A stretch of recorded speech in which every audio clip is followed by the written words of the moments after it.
En Afghanistan, 57% des filles sont forcées de se marier avant l'âge légal de 16 ans. Ça, c'est contre la loi. Tous les jours, dans l'est du Congo, 40 femmes sont victimes de viols commis par les forces armées et les groupes rebelles. Au Zimbabwe, le quart de la population de 13 millions d'habitants vit en exil. Il faut que ça s'arrête. Il faut que ça s'arrête.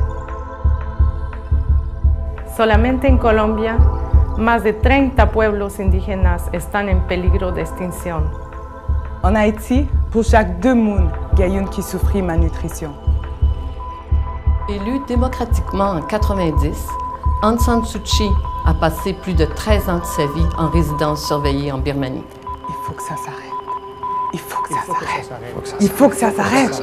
Il faut que ça s'arrête. Il faut que ça s'arrête. Il faut que ça s'arrête.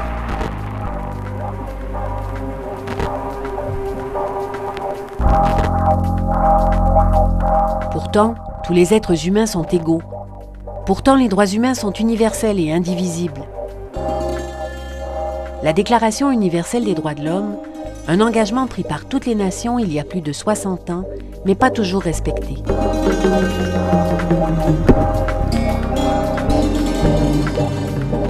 Les droits de la personne, le développement démocratique, des valeurs que partagent tous les Canadiens.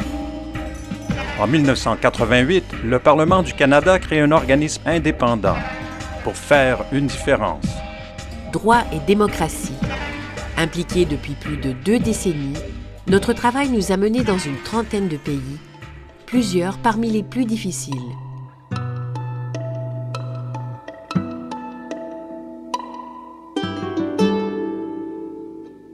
Droit et démocratie travaillent à plusieurs niveaux.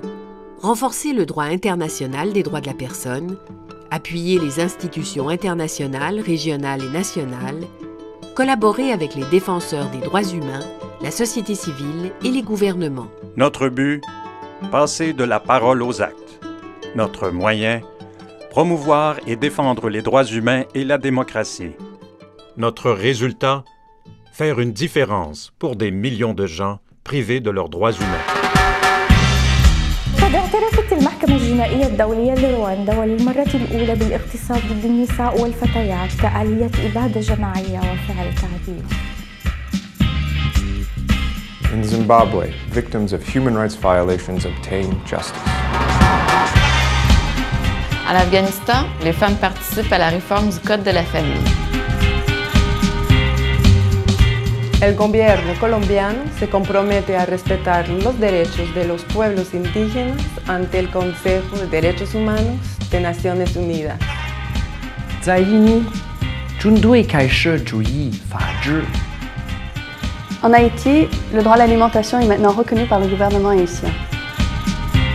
Droit et démocratie, une équipe engagée pour la justice, un travail long et difficile pour un monde où chaque femme, homme et enfant peut vivre en paix et avec dignité.